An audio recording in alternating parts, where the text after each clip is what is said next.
To the Point with Michael Williams. After an expensive and often bruising campaign against Allen West, Patrick Murphy is a member of Congress now. So what will he do now that he's in the job? Good morning and welcome. It was one of the most watched congressional races in the country, and now Democrat Patrick Murphy represents the 18th Congressional District, which includes Martin, St. Lucie, and parts of Palm Beach County. He is our guest today, and we thank you so much for being with us, Congressman. Thanks for having me. Just before we went on air, we commented it was a year and a half ago that your first interview was on To the Point as you embarked on your race for Congress. And now, a year later, the youngest member of Congress. Do you pinch yourself sometimes? First, talk about what it feels like. 29 years old, you'll be 30 in late March. Youngest person in the United States Congress. Talk about that. Well, of course, I'm still very excited, but after a couple weeks of orientation, it is starting to sink in and really starting to realize how much is really at stake right now, you know, what our country is going through and what's at hand. And there's so many important decisions to be made in the next couple months and really the next couple years, and I'm really excited to be a part of that. We want to jump into that. Some of the notoriety that you have earned has been because Democrats see you as the person who helped slay one of the highest profile members of the Tea Party, politically speaking, and Allen West, Republican, in a hard-fought race. Your sense of what it says about where our politics are, that a newcomer like you could come into the race and beat back a challenge, a well-financed, aggressive challenge from the Tea Party. What's it say in your mind, anyway, as a Democrat, about where our politics are right now? First of all, I think it's important to note that money can't buy elections, that with the support of a lot of great people in the 18th Congressional District, we were able to prevail, and a lot of hard work and a lot of support from a lot of people really helped out. You know, there was a very clear contrast between my opponent and I, and the voters saw that. And you know, I'm just very excited, and I look forward to representing 100% of this district. Whether people in the 18th district voted for my opponent, myself, didn't vote at all, you know, I want to be their representative. I want to be their voice in Washington. Congressman, if you had complete say, you don't as a junior member of Congress, but if you did, first order of business for you, for the folks back home, but as we talk more broadly as well, what do we need to be concentrating on? It's still jobs and the economy. You know, as I drive around the district, I still talk to folks, still go around to businesses, and they want to hire, they want to get a job. That's still the focus. So we need to move beyond the partisanship and understand those concerns. How does government policy help us do that in your mind? How can you help do that for your constituents in the 18th specifically? Sure. I think one of the biggest things holding back employment right now, holding back hiring, is the uncertainty that our government has created. Fiscal Cliff was an example. Fiscal Cliff is a perfect example. And you were not part of that vote. The new members of Congress came in on the 3rd after they'd cleared that up. We'll go to some of the votes pivotally you will be responsible for. But that kind of thing, what are you hearing back home? Creating certainty. If our government, for example, could lay out what they're going to do for the next 10 to 15 years with taxes, with regulations, where they're going to invest in infrastructure and education, and lay it out, then entrepreneurs in the business sector could go out and make educated decisions and put their money to use. If you look at what's happening right now in the private sector, they're sitting on trillions of dollars of cash, and they're not spending it because they don't know what's about to happen with our government. What are you hearing from business people here? That very story? Are they saying, Congressman, I'm holding back a little bit? What do you hear at the grassroots here in your district? Businesses across the board are improving. We're seeing signs of life all around, and it's really pockets of growth throughout our country, I believe. They want to invest, they want to hire, but they're still a little bit reserved about what's happening. They're excited about a new Congress, some stability, but they need signs. They need some evidence of that. We'll talk. We're going to dig into some of the controversial issues coming up. You've just been appointed to a seat on the Financial Services Committee, correct? Was that a posting you aggressively sought? Why is your blueprint for your first 2 years? Did you think that was important? How do you think it can help you affect change here at home? I spent a lot of time and spent a lot of work trying to get on financial services. That's a critical committee. It's what's considered an exclusive committee. Roll out to our viewers what it does. The main reason I wanted to be on that is because it deals with housing, and housing is such a critical part of our economy, and unfortunately really was negatively hurt with the mortgage crisis and all that in 2007, 8, 9. So I want to make sure Florida has a loud voice there, preaching to make sure that reforms in Fannie, Freddie, HUD, et cetera, aren't hurting or helping the right or wrong people. Did Fiscal Cliff negotiations, in your mind, get it right? No. No. Why not? How so? I can't express enough my disappointment with what happened with the Fiscal Cliff. First of all, we have to go backwards a little bit and understand why they set up the Fiscal Cliff. This sequestration was intended to bring the parties to the table, the Republicans and Democrats. The cuts were so bad that we'd have to negotiate. Yet, They didn't. They waited till the last minute, they kicked the can down the road, and then they made a midnight deal to solve the problems. And unfortunately, they did a partial deal. They only addressed a part of the problem. And you know, really the way I look at it, the world's giving us a second chance. If you look around the world, Asia's slowing down, South America's slowing down, Europe's still in a recession. America has an opportunity to lead the way out of this recession, this global recession, if we can get our government in order and make some of the tough decisions. Whose fault was that? Democrats, Republicans, or both? I think there's plenty of blame to go around everybody. But this posturing that's happening in government right now doesn't help the constituents, doesn't help the American people, and that's what we have to get over. This fiscal situation we're in really comes down to math. It's arithmetic. I know it's cliche at this point, but that's the truth.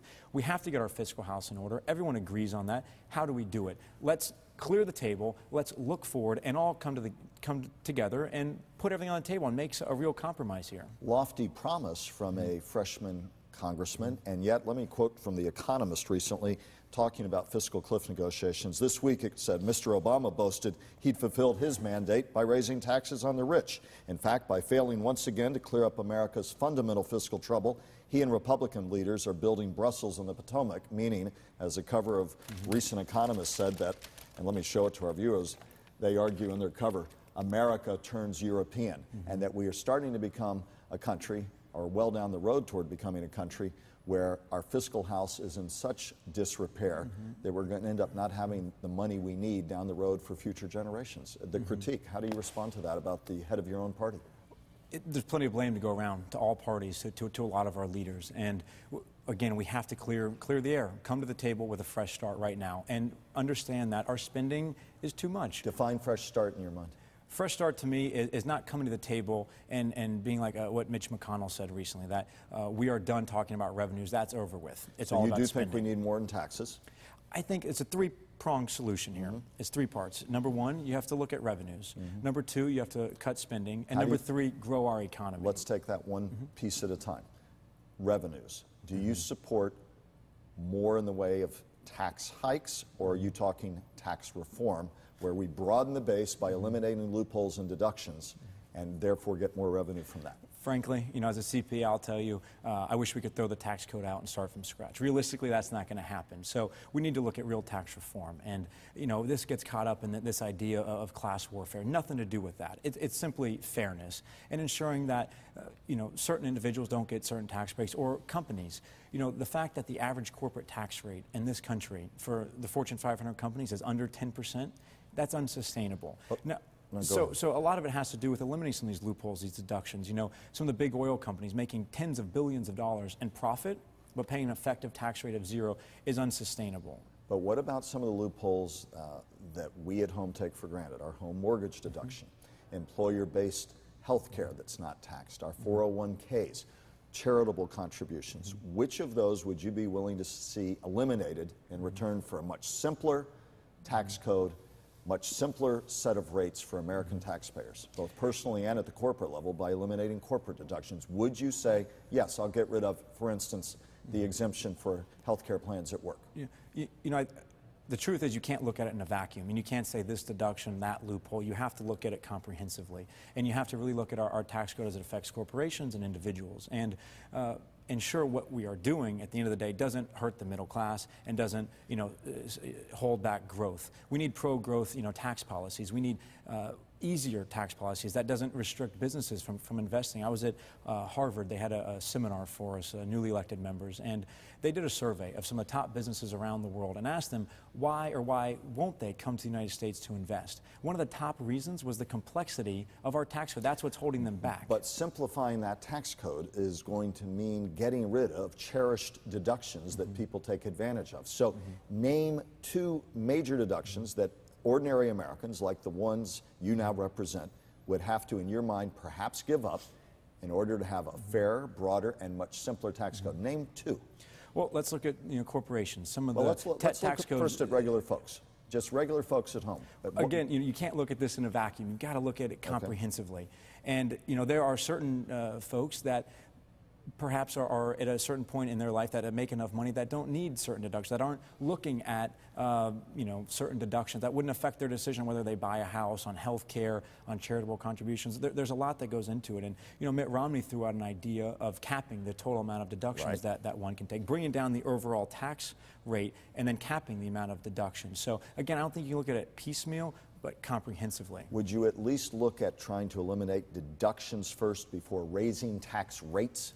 Simplifying the tax code, which includes reducing some of those loopholes, those deductions. The one I was about to mention, I think, is critical because it's a lot of money and it's important. There's a loophole that allows corporations to send jobs overseas. They estimate that this costs taxpayers, the American government, between $70 to $100 billion every year. You play that out over 10 years, you're talking almost $1 trillion benefits for companies shipping jobs overseas. That's not right. Bottom line, should the wealthy, and you have many wealthy constituents in your district, pay more in taxes? It's paying their fair share.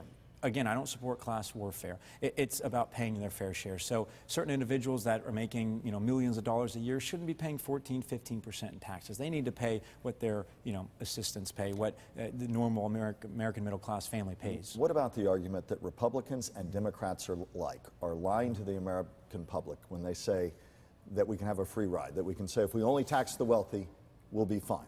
The argument is that $4 trillion was left on the table over the next 10 years by saying that 98% of Americans would not see a tax hike, and that all we've done by raising $600 billion in additional revenue with what happened with Fiscal Cliff is a drop in the bucket to the huge deficit that is breaking this country that you yourself talked about a few minutes ago. Are all of you in Congress and in the White House essentially lying to the American people when you say that the pain is not going to have to be shared by every American? I think the pain has to be shared by everybody, no question about it. But I think you touched on it there. When you mentioned a drop in the bucket, it's going to take a lot of drops in the bucket to equal a solution. There is no sort of silver bullet out there. There's no great solution. If there was, it probably would have been done already. So it's going to take a lot of little drops to equal, fiscal responsibility. And it comes from all sides. And that's why I was so frustrated with the fiscal cliff, because it put us in this. It didn't do much, and then it only addressed one piece of it. If we're going to be real about compromise, about solving these problems, you have to look at everything on the table. And a big part of the problem, of course, a massive part, according to every analyst, despite their political leanings, entitlements. We'll talk about that and other issues when we come back. Congressman Murphy staying with us. We'll talk about the last campaign and the possible next one, and again about those other issues, growth in the economy and entitlements, when we return with our guest in just a moment. Welcome back. We're talking politics, the economy, your pocketbooks with newly elected Congressman Patrick Murphy, the Democrat from District 18, the youngest congressman on the Hill. Thank you very much for being with us. We want to talk about the attention you've been receiving, but we talked earlier about taxes and tax reform, and it's a huge issue that we're not going to solve on To the Point, and we may not solve for many years to come. But entitlement reform, everyone argues that we've got to do something about Social Security and Medicare if we're going to get the nation's burgeoning debt under control. Are you willing to see entitlement reform that might mean means testing or more means testing, that might mean raising eligibility ages for Medicare, changing the way we structure inflation adjustments to Social Security, which Democrats rejected in Fiscal Cliff negotiations? Where are you willing to meet in the middle with those who say we've got to do something about these government pensions and social safety net programs? I just want to start off by saying, if we're going to be serious about this fiscal situation we're in, everything has to be on the table. And that goes back to what I said earlier, that we have to look at all aspects here. We have to look at revenue, we have to look at spending, we have to look at growing the economy. So in that, you have the spending aspect. And we first need to point out that Social Security and Medicare are perhaps two of the most successful programs in our government's history that have helped protect the middle class, that have helped prevent seniors from falling into poverty. So we must acknowledge that, and acknowledge that a big part of the upcoming problems with these programs are purely demographics.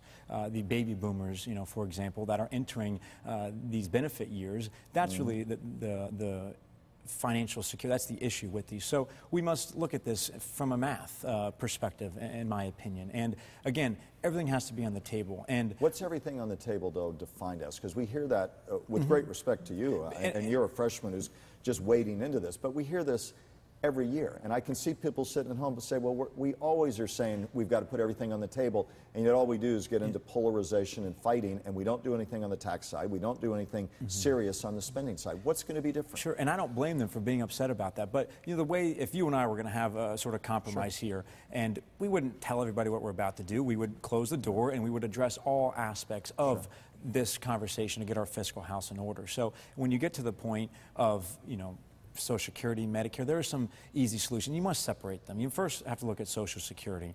Understand that Social Security can pay 100% of its benefits for the next 20-plus years. So it's on much more stable footing than not that Medicare. long, though, in the whole scheme of things. It's not, but it's on more stable footing than Medicare, is my point.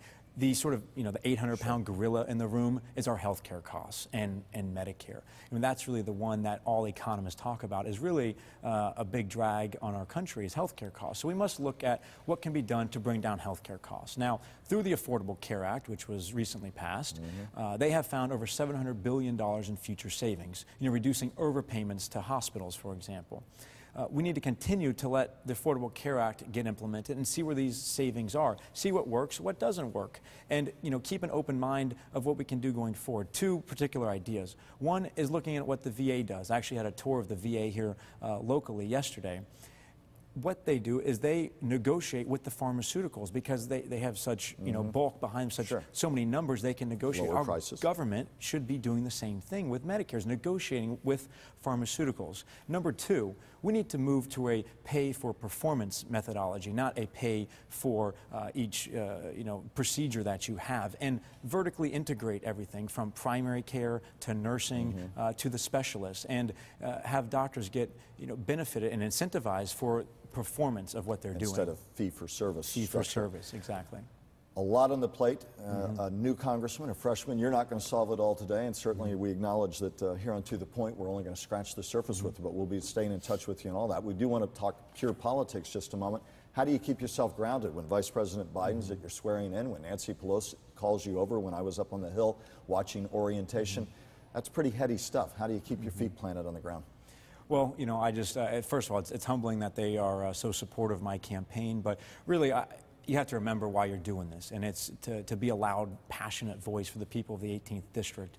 You know, they want me to solve their problems. They want me to help, you know, bring some jobs here. They want me to help with the environment. That's why I'm doing this. All that attention, that's great, but that's not what, you know, what I'm too concerned with. How do you begin to build a constituency 2 years from now? That's the cycle when you go into Congress, in a district that has more Republicans than Democrats. How do you bridge that divide?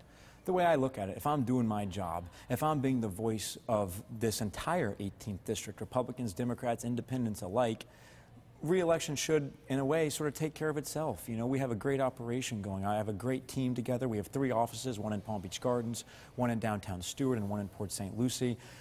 You know, we're going to have big office openings. I want to, you know, make sure that people are coming in. We're answering their questions. We're helping them with everything from veterans issues to Social Security and immigration. Democrats backed you strongly in your successful bid against Allen West. Do you already anticipate and hear out there, 2 years is a short time, that the Republicans will really try and key on the 18th to try and win it back and really throw everything but the kitchen sink at you? What are you hearing out there? You know, I'm not going to make predictions. Who knows what they're going to do. I'm sure we will have an opponent or 2 or 3, but again, my focus is doing my job. Where are you headed over, let's say, the next week or so? Talk to your constituents about your schedule, and the number one thing you'd like to be able to say to them specifically you did at the end of this year, at the end of your first 2-year term. Sure. Number one thing I would like to say that I've done for my district is bring jobs here, is bring some stability to our government to allow businesses to start investing that money, bringing jobs locally. And there's so many opportunities here from, you know, becoming the Treasure Coast is now becoming the Research Coast, with Scripps and Max Planck, VGTI. You know, there's so many great institutions here and some spinoffs that are happening because of it. These are great job opportunities, high-paying jobs. Number 2 is the environment. You know, tonight I'm going down to the Everglades Foundation. I'm very passionate about protecting the Everglades, ensuring water quality, you know, some local projects. And I've already started to talk to some Republicans to talk to them about what we can do to help out in a bipartisan way. Democrat Patrick Murphy, the congressman from District 18 here in our community, thank you so much for taking time to be with us on To The Point. We'll be back with more in just a moment. Thank you for spending time with us on today's To The Point. Again, we'd like to thank Congress's youngest member, Patrick Murphy, Democrat from District 18. Thanks for taking time out of a hectic schedule to be with us. Thank you. Much appreciated. And if you'd like to send us a comment about today's broadcast, always go to WPTV.com, click on our political link. We wish you and yours a wonderful day and a great week.